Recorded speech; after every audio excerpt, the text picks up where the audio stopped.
Hey guys, I'm hanging out with my very good friend and designer on the church visuals team. It's Angie Lomas. Angie, Hello. what's going on? Well, I'm hanging out with you, so it's a good day. It is. Yeah. It is a good day. So we are recording this a late night at the Kids Matter conference, and we have been awake for 37 straight hours. At least. It feels like it. So who knows what is going to come out of this interview? Oh, yeah, right I here. apologize in advance if anything I know, right? comes out crazy. All right. So I want to know a couple of things from you. I want to know how you got into ministry. Kind of give me the backstory of how God called you into ministry. Sure. Well, I would say it goes all the way back to I was raised in church. I feel like I was in church all the time. My mom said I was almost born in church because she refused to leave choir practice. So I grew up being in every church program there was. So that was just ingrained in me from the beginning.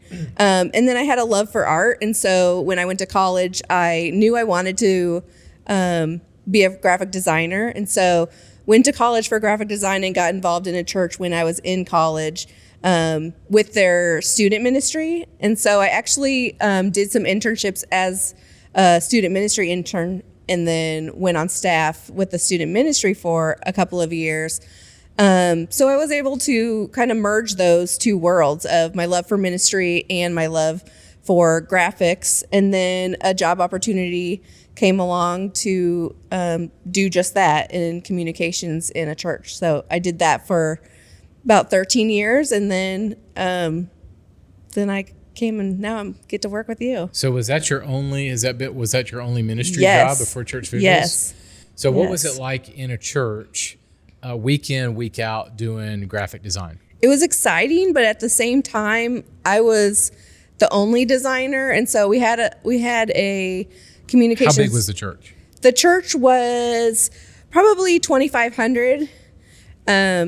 And so it had lots of ministries, and every ministry wanted their own graphic. Once they realized I knew how to do graphic design, I started as an assistant in communications, and quickly it turned into the graphic design role.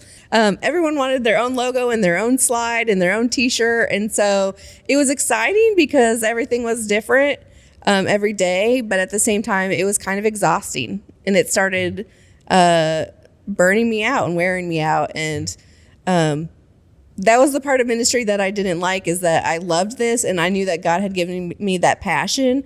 But at the same time, when you do something so long and sometimes without the thanks that you kind of want sometimes, right, it can get hard. And so I just didn't have the resources that I needed in place to be able to do everything that was asked of me as a one-man band, kind of. Do you think a lot of churches are in that same boat? I mean, you're talking about a church of 2,500. Yes. You're the only designer on staff. Yes. You're doing work for kids, student, and adult yes, ministries, all of them. Right? So talk to the burned out person that they know that they're been called to ministry, but it is just so overwhelming. How would you encourage them? Well, the first thing would be, and I'm talking to myself, when I worked there, is that I really felt that I had to have my own spin on every single thing. And so I was really tight gripped on certain things of like, I have to design this from scratch.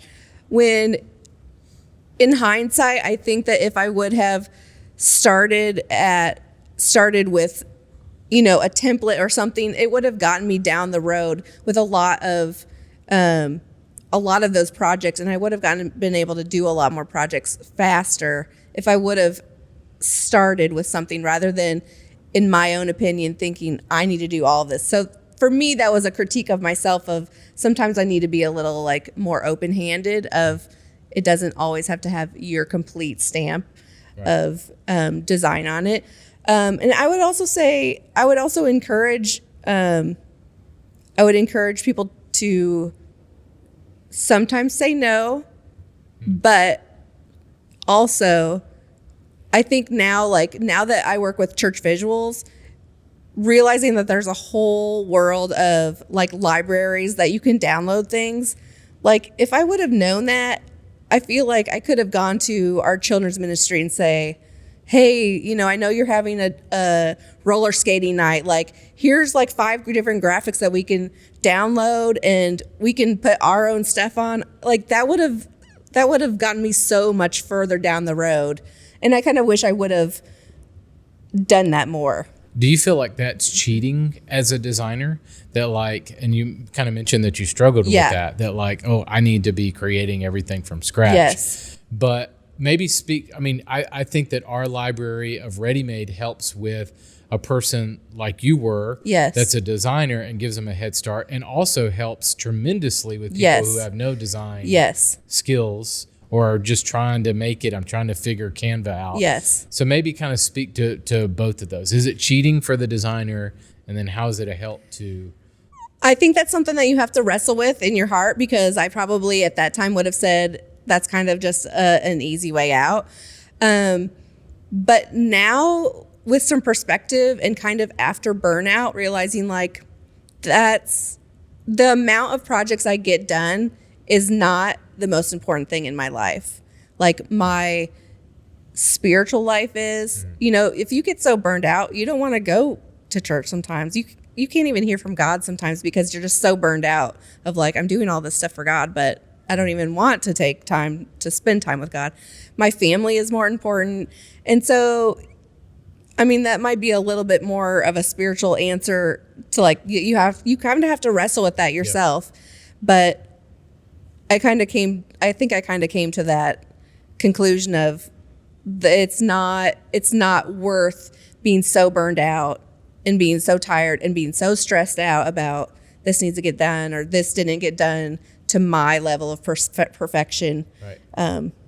And so I think at Church Visuals, that's one of the things that we're passionate about, right? Is to help the burnout. Yes. Is to help those designers who are just so overwhelmed. Yes. And also help those who have, I don't know what I'm doing in graphic design. Yeah. I'm just a volunteer I'm trying to make the small group graphic. I don't know what I'm doing. Absolutely. So maybe speak to those and how our ready-made library is a help to that. What are some things that people can do with the ready-made library? Well, I would say one of the things that like I really am passionate about is that making sure that the graphics that we are creating are amazing and are worthy of being like having someone that is skilled as a designer say, this is a great graphic and I would be proud to use this and put my own spin on it. Yeah. But also for the people that don't know kind of where to start with design, to know that you have a library full of good quality content that you can download and that you can pull into Canva and edit or pull into Photoshop and edit and really make it your own if you want to. And if you don't even want to do that, we have ready-made stuff that you can just use the series graphic as is, or download the games as is, obviously, and play them.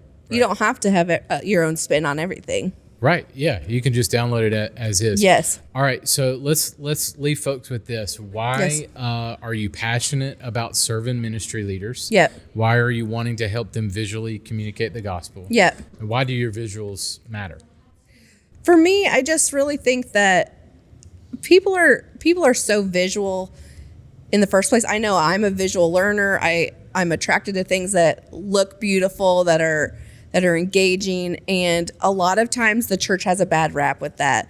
And so like I grew up in a small town with, small churches that usually don't have that kind of resource. So I grew up with that kind of old school look of here's what churches look like. And I don't want that. I want to be able to use my skills that God has given me as a designer to be able to kind of just break down that barrier that people see, oh, that's kind of like an old school church graphic. I'm not going to go to that church.